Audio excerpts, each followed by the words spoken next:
मलिक साहब, ये जो इसहाक डार साहब समेत कुछ लोगों की राय ये है कि नवाज शरीफ साहब को बड़ी आसानी जमानत मिल जाएगी, लेकिन शायद खान अब्बासी साहब और कुछ लोगों की राय ये है कि उन्हें पहले गिरफ्तारी देनी होगी फिर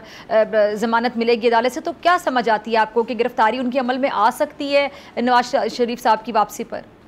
मेरे ख्याल में ये बेहतर इस पे कमेंट तो हसन साहब कर सकते हैं, क्योंकि उनके केसेस को वो फॉलो भी करते हैं वहाँ पे इस्लामाबाद में अदलिया के फैसले ठीक है। लेकिन मुझे लगता ये है कि शायद मुझे लगता है मैं आपके हिस्से के सवाल उनसे और उनके हिस्से के सवाल आपसे पूछ रही हूँ। जी जी जी। मुझे लगता नहीं है कि उनकी गिरफ्तारी होगी। और दूसरा जिसका जिक्र हसन साहब ने भी किया कि मुस्लिम लीग नवाज का इस्तकबाल कैसा होगा, तो मेरे ख्याल में अगर मियां नवाज शरीफ आते हैं और जिस तरीके से उन्होंने तमाम अपनी तंजीमों की, तमाम डिस्ट्रिक्ट्स की, तहसील हेडक्वार्टर्स की मुख्तलिफ ड्यूटीज़ लगाई हैं, तो उस लिहाज से एक बड़ा जलसा या एक बड़ा इस्तकबाल करने में मुस्लिम लीग नून कामयाब हो जाएगी। रही बात मुस्लिम लीग नून के विद इन पार्टी इख्तलाफात की, ये सारे इख्तलाफात मियां नवाज शरीफ के सामने जाकर ज़ीरो हो जाते हैं। मियां नवाज शरीफ का कद का PMLN के अंदर इतना बड़ा है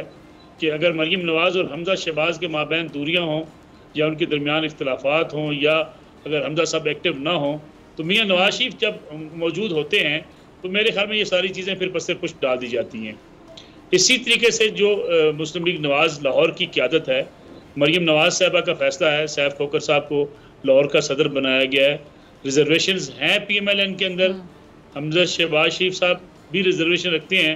लेकिन अल्टीमेटली जब मियां नवाज शरीफ कहेंगे तो मेरे ख्याल में फिर इसमें कोई दूसरी राय हो नहीं सकती। अलबत्ता खोखर साहब के जो इख्तिलाफात की खबरें मीडिया पे भी आ रही हैं मलिक साहब, ये बिल्कुल सही खबरें हैं। मेरे ख्याल में इस हद तक खबरें तो दुरुस्त हैं कि सैफ खोखर साहब को पार्टी के अंदर काफ़ी जो उनके कायदीन हैं वो एज ए लाहौर के सदर के तौर पे कबूल करने को तैयार नहीं है, लेकिन चूंकि ये मियां नवाज शरीफ का फैसला है और उससे पहले भी अफजल खोखर साहब जो रुकने कौमी असम्बली हैं इसी हल्के से जहाँ सैफ साहब MP हैं, उस वक्त भी बहुत से लोगों ने मुखालफत की कि खोखर फैमिली को ये इतनी टिकट्स ना दी जाएं और जो बाकी उम्मीदवार थे तो मियां नवाज शरीफ ने वीटो करके खोखर बरादरान के हक में ये फैसला किया था। तो मुझे लगता ये है कि इख्तिलाफात अपनी जगह पर मौजूद हैं,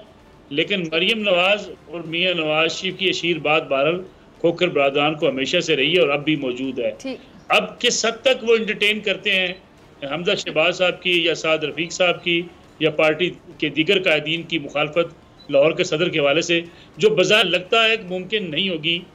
इसलिए कि एक बात अपनी जगह पर तय है कि खोखर बरादरान से बेशक PMLN के लोग इख्तलाफ करें,